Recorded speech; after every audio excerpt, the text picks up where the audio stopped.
जय हिंद दोस्तों। Welcome back to आरंभ क्लासेस। आई एम सूरज। इस वीडियो में आज हम डिस्कस करेंगे 5 सितंबर 2023 के करंट अफेयर्स के बारे में। वीडियो को लास्ट तक देखना है क्योंकि इस वीडियो में हमने ऐसे ऐसे टॉपिक को कवर करने की कोशिश की है जिससे अक्सर एग्जाम में प्रश्न पूछे जाते हैं।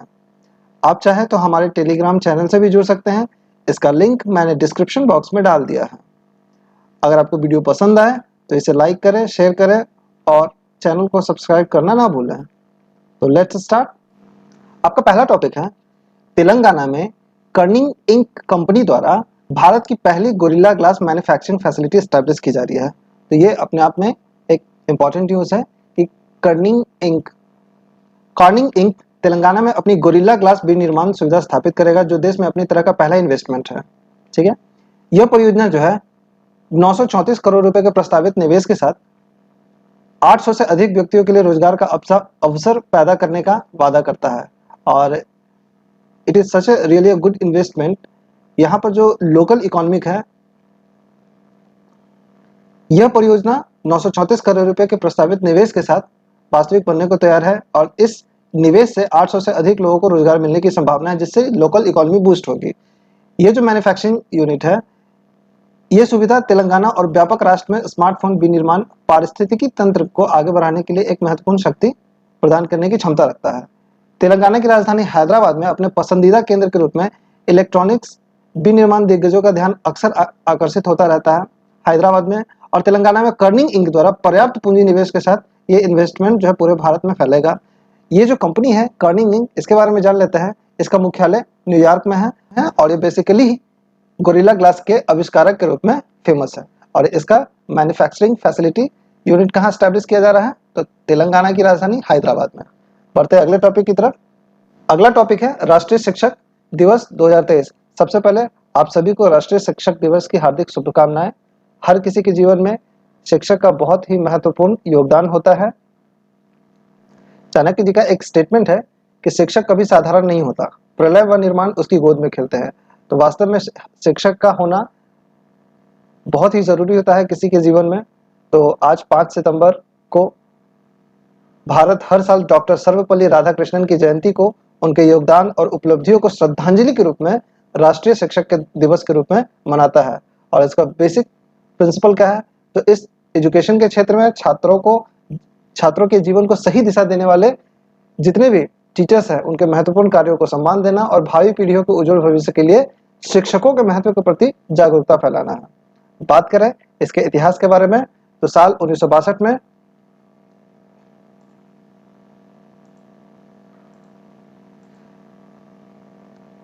1962 में डॉक्टर राधाकृष्णन स्वतंत्र भारत के दूसरे राष्ट्रपति बने थे।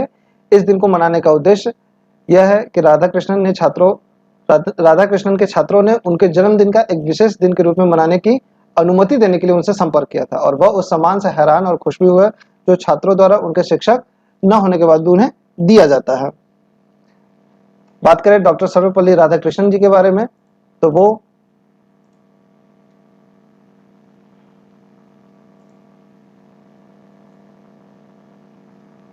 डॉक्टर सर्वपल्ली राधाकृष्णन, उनका जन्म 5 सितंबर 1888 को ब्रिटिश भारत की तत्कालीन मद्रास प्रेसिडेंसी में हुआ था। ये एक इंडियन फिलोसोफर और पॉलिटिशियन थे और 20वीं शताब्दी में भारत में तुलनात्मक धर्म और दर्शन के क्षेत्र में प्रसिद्ध विद्वानों में से एक थे। डॉक्टर राधाकृष्णन 1949 से 1952 तक सोवियत सोशलिस्ट रिपब्लिक के राजदूत थे और 1952 में भारत के उपराष्ट्रपति बने और तत्पश्चात 1962 में उन्हें भारत के दूसरे राष्ट्रपति के रूप में चुना गया। वे राजनीतिक सी राजगोपालाचारी, वैज्ञानिक सीवी रमन के साथ भारत के सबसे सर्वोच्च नागरिक पुरस्कार भारत रत्न के पहले प्राप्त करता है और उन्हें British royal order of merit से भी सम्मानित किया जा चुका था। तो ये डॉक्टर सर्वपल्ली राधाकृष्णन के बारे में कुछ इंपॉर्टेंट इंफॉर्मेशन थे। ठीक है, और उन्हीं के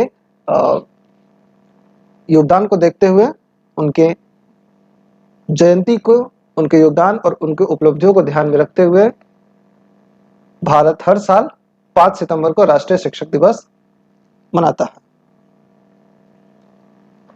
अगला टॉपिक है आपका,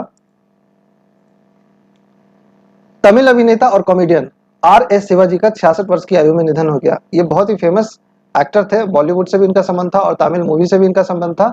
इनका नाम है आर.एस. शिवाजी। इनका निधन हो गया 66 वर्ष की अवस्था में। आर.एस. शिवाजी, जिनका जन्म 26 अक्टूबर 1956 को हुआ था, वे एक प्रसिद्ध अभिनेता और निर्माता एम.आर. संथानम और अभिनेता और निर्देशक संथना भारती के भाई थे। ठीक है। कमल हसन की भी कई मूवी माइकल, मदन कामराजन, विक्रम, सत्या और अनमेर शिवम जैसी प्रतिष्ठित फिल्मों में वो काम कर चुके थे। और हाल ही के वर्षों में शिवाजी को कोला माबू और गार्गी जैसी फिल्मों में उनके प्रदर्शन के लिए आलोचकों से प्रशंसा भी मिली है। तो ये एक बहुत ही फेमस एक्टर थे और इनका नाम था आर.एस. शिवाजी। तमिल अभिनेता थे और कॉमेडियन थे। इनका निधन हो गया है चेन्नई में। बढ़ते हैं अगले टॉपिक की तरफ। अगला टॉपिक है आपका डॉक्टर वसुधा गुप्ता। अगला टॉपिक है आपका डॉक्टर वसुधा गुप्ता ने आकाशवाणी और समाचार सेवा प्रभाग के प्रधान महानिदेशक के रूप में कार्यभार संभाला है। तो एक नए व्यक्ति पर्सनालिटी के बारे में जान लेते हैं कि आकाशवाणी और समाचार सेवा प्रभाग के प्रधान महानिदेशक के रूप में नियुक्त कौन किए गए हैं, तो डॉक्टर वसुधा गुप्ता। भारतीय सूचना सेवा के वरिष्ठ अधिकारी डॉक्टर वसुधा गुप्ता पहले आकाशवाणी में महानिदेशक के रूप में कार्यरत थे और उनके पास 33 वर्षों से ज्यादा का अनुभव है। कोविड-19 महामारी के दौरान भी इनकी उल्लेखनीय उपलब्धि भारत सरकार के लिए एक फीडबैक डैशबोर्ड का निर्माण था, जिसमें नागरिक जुड़ाव और पारदर्शिता की सुविधा भी मिली। तो आकाशवाणी और समाचार सेवा प्रभाग के महानिदेशक के रूप में कौन नियुक्त किए गए? डॉक्टर वसुधा गुप्ता। बात कर लेते हैं आकाशवाणी के बारे में। तो आकाशवाणी, जिसे ऑल इंडिया रेडियो के रूप में भी जाना जाता है, भारत का राष्ट्रीय सार्वजनिक रेडियो प्रसारक है, जिसकी स्थापना 1936 में हुई थी और यह दूरदर्शन के साथ प्रसार भारती का भी हिस्सा है। आकाशवाणी, इसका मुख्यालय नई दिल्ली में है और AIR जो है विश्व का सबसे बड़ा रेडियो नेटवर्क है और विश्व स्तर पर सबसे बड़े प्रसारण संगठनों में से है, जो विभिन्न प्रकार की भाषाओं और संस्कृतियों की सेवा करता है। यह पूरे भारत में 420 स्टेशन संचालित करता है और देश के लगभग 92% क्षेत्र को भी कवर करता है। AIR जो है अभी फिलहाल 23 भाषाओं और 179 बोलियों में प्रोग्रामिंग तैयार करता है। तो ये आकाशवाणी के बारे में कुछ इन्फॉर्मेशन था और वसुधा गुप्ता आकाशवाणी और समाचार सेवा प्रभाग के प्रधान महानिदेशक के रूप में नियुक्त किए गए हैं। बढ़ते अगले खबर की तरफ। अगला खबर है आपका काठमांडू कलिंग साहित्य महोत्सव नेपाल के ललितपुर में संपन्न हुआ है। तो ये भी एक इंपॉर्टेंट खबर है। काठमांडू कलिंग साहित्य सम्मेलन का उद्घाटन जो है नेपाल के विदेश मंत्री NP सौद ने किया और साहित्यिक सांस्कृतिक गतिविधियों को बढ़ावा देते हुए एशिया के भीतर सांस्कृतिक आदान प्रदान को बढ़ावा देने के लिए भूमिका भी निभाई।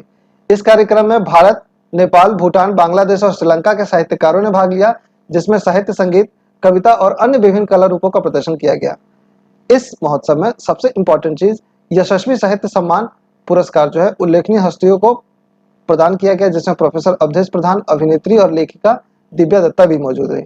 अगला टॉपिक है आपका नौसेना कमांडरों के सम्मेलन 2023 का दूसरा संस्करण जो है नई दिल्ली में शुरू हुआ है। तो चलिए इसके बारे में देख लेते हैं कि नौसेना कमांडरों का दूसरा संस्करण जो है सम्मेलन का क्या है। यह सम्मेलन बेसिकली उच्चतम स्तरीय द्विवार्षिक कार्यक्रम के रूप में कार्य करता है, जो नौसेना कमांडरों के बीच चर्चा और नीति की सुविधा प्रदान करता है। हाइब्रिड रूप में यह आयोजित होने वाले 3 दिवसीय सम्मेलन के दौरान भारतीय नौसेना के वरिष्ठ अधिकारी मौजूद होते हैं और पिछले 6 महीनों के दौरान किए गए प्रमुख परिचालन, सामग्री, रसद प्रशिक्षण, इन सब गतिविधियों की समीक्षा की जाती है। इसका उद्देश्य जो है बेसिकली नौसेना कमांडरों के लिए वरिष्ठ सरकारी अधिकारियों के साथ जुड़ने के लिए एक संरचित मंच प्रदान करना है, जो एक सुरक्षित वातावरण सुनिश्चित करने के उद्देश्य से इंटर मिनिस्ट्रियल इनिशिएटिव को आगे बढ़ाने पर ध्यान देता है। बात करें भारतीय नौसेना की, तो यह भारतीय सशस्त्र बलों की समुद्री शाखा है। भारत के राष्ट्रपति भारतीय नौसेना के सर्वोच्च कमांडर है। नौसेना स्टाफ का प्रमुख एक 4 सितारा एडमिरल नौसेना का नेतृत्व करता है। नौसेना फारस की खाड़ी, हॉर्न और अफ्रीका और मलक्का जल मरुरध्य जैसे क्षेत्रों में ब्लू वाटर फोर्स के रूप में यह काम करती है। भारतीय नौसेना की स्थापना 26 जनवरी 1950 को हुई थी और मुख्यालय इसका दिल्ली में है और नौसेना दिवस भारत हर साल 4 दिसंबर को मनाता है। अगला टॉपिक है आपका जिम्बाब्वे के पूर्व क्रिकेटर हीथ स्ट्रिक का निधन हो गया। तो ये भी है, डेथ से अक्सर एग्जाम में क्वेश्चन पूछे जाते हैं कि जब जिम्बाब्वे के पूर्व क्रिकेट कप्तान हीथ स्ट्रिक का निधन हो गया। वे 49 वर्ष के थे और लीवर के कैंसर से जूझ रहे थे। सबसे सफल गेंदबाज भी रहे हैं, वनडे में उन्होंने कप्तानी भी की है और ये भारत में उत्तर प्रदेश की टीम से जुड़े हुए थे। IPL में कोलकाता नाइट राइडर्स और गुजरात लायंस के साथ में उन्होंने काम किया। तो प्रश्न उठेगा एग्जाम में कि जिम्बाब्वे के किस पूर्व क्रिकेट कप्तान का निधन हो गया, तो उनका नाम है हीथ स्ट्रिक। अगला टॉपिक है आपका उड़ीसा के पूर्व विधानसभा अध्यक्ष सूर्य पात्रो का 74 वर्ष की आयु में निधन हो गया। ये डेथ से रिलेटेड दूसरा न्यूज है जो काफी इंपॉर्टेंट कैरेक्टर के लिए है। सूर्य पात्रो उड़ीसा के पूर्व विधानसभा अध्यक्ष है, उनका हाल ही में भुवनेश्वर में निधन हो गया है। उनका संबंध बीजू जनता दल से था, जिससे वो 7 बार विधायक भी रहे, जिन्होंने पिछले साल जून में खराब स्वास्थ्य के कारण विधानसभा अध्यक्ष पद से इस्तीफा दे दिया था। ये जो व्यक्ति हैं 1990 के बाद से बीजेटी के टिकट पर कभी नहीं आ रहे हैं। तो मोहन बगान सुपर जॉइंट्स ने 23 साल बाद डुरंड कप फुटबॉल टूर्नामेंट का खिताब जीत लिया। ये भी एक अचीवमेंट है मोहन बगान के लिए कि दिमित्री पेट्रोटोस के शानदार गोल की बदौलत 10 खिलाड़ियों के साथ खेल रहे मोहन बगान सुपर जॉइंट्स ने 23 साल बाद डुरंड कप फुटबॉल टूर्नामेंट खिताब जीत लिया। क्योंकि 23 साल बाद जीता है तो मोहन बगान के लिए ये इंपॉर्टेंट न्यूज हो जाता है, उसकी एक उपलब्धि हो जाती है। तो एग्जाम में भी प्रश्न पूछा जा सकता है कि हाल ही में 2023 में डुरंड कप फुटबॉल टूर्नामेंट किस टीम ने जीता है, तो उसका नाम मोहन बगान हो जाएगा। ये जो खिताब है मोहन बगान का 17वां डुरंड कप खिताब है। टीम ने पिछली बार 2000 में महिंद्रा यूनाइटेड को गोल्डन गोल के जरिए हराकर यह खिताब जीता था। ठीक है, बिहार के मुख्यमंत्री माननीय श्री नीतीश कुमार द्वारा ऐसी घोषणा की गई है कि बिहार के जमुई और बांका में दोनों मिलाकर के 200 मेगावाट का सोलर पावर पॉइंट लगेगा। इस योजना के अनुसार जमुई में 125 मेगावाट तो बांका में 75 मेगावाट क्षमता के सोलर पावर प्लांट लगाए जाएंगे, जो जून 2024 तक इन दोनों यूनिट से उत्पादन शुरू हो जाएगा। तो ये इंपॉर्टेंट है कि 200 मेगावाट का सोलर पावर प्लांट बिहार के किन 2 जिलों में लगेगा, तो बांका में और जमुई में 125 मेगावाट का और बांका में 75 मेगावाट का। अगला टॉपिक है आपका जकार्ता में 43वां आसियान शिखर सम्मेलन 5 सितंबर से शुरू हो रहा है। ठीक है, तो ये एक इंपॉर्टेंट न्यूज है। 5 से 7 सितंबर 2 दिवसीय आसियान शिखर सम्मेलन में यह शिखर वार्ता दक्षिण चीन सागर में बढ़े तनाव के संदर्भ में हो रही है। जैसा कि विदित है, पिछले वीडियो में बताया है कि चीन ने 23 अगस्त को एक नया मानचित्र जारी किया है, जिसमें भारत के 2 हिस्से अक्साई चीन और मैकमोहन लाइन के कुछ क्षेत्रों को अपने नक्शे में उसने शामिल किया है। और भी इसके भारत के अलावा भी और भी कई देश है जहाँ पे उनकी बाउंड्री को भी अपने नक्शे में शामिल किया गया है चीन के द्वारा। तो चीन द्वारा हाल ही में विवादित क्षेत्रों पर दावा करने वाला एक नया नक्शा जारी करने पर आसियान के सदस्य देशों द्वारा विरोध जताया गया है। सिंगापुर के प्रधानमंत्री ली सिन लुंग शिखर सम्मेलन में एक प्रतिनिधित्व मंडल का नेतृत्व करेंगे। इस सम्मेलन के दौरान आसियान नेता और अन्य गंभीर क्षेत्रीय मुद्दों के अलावा म्यांमार में संकट पर भी चर्चा की जाएगी। सिंगापुर के प्रधानमंत्री ली सिन लुंग शिखर सम्मेलन में एक प्रतिनिधि मंडल का नेतृत्व करेंगे। इस शिखर सम्मेलन के दौरान आसियान नेता और अन्य गंभीर क्षेत्रीय मुद्दों के अलावा म्यांमार में संकट पर भी चर्चा होगी। सिंगापुर के पीएम कार्यालय ने एक बयान जारी करके इस बात पर जोर दिया है कि आसियान नेता उभरते क्षेत्रीय परिदृश्य में ब्लॉक की प्रासंगिकता और केंद्रीय भूमिका को बनाए रखने के लिए रणनीतियों पर ध्यान केंद्रित करेंगे। बात कर लेते हैं आसियान के बारे में। तो आसियान जो है, आसियान की स्थापना आधिकारिक तौर पर 8 अगस्त 1967 को 5 देशों इंडोनेशिया, मलेशिया, फिलीपींस, सिंगापुर और थाईलैंड के विदेश मंत्रियों द्वारा आसियान घोषणा पत्र पर हस्ताक्षर के माध्यम से की गई थी। आगे चलकर इस संगठन में ब्रुनेई दारुसलाम 7 जनवरी 1984 को, वियतनाम 28 जुलाई 1995 को, लाओपीडियर और म्यांमार 23 जुलाई 1997 को, कंबोडिया 30 अप्रैल 1999 को इसका सदस्य बना।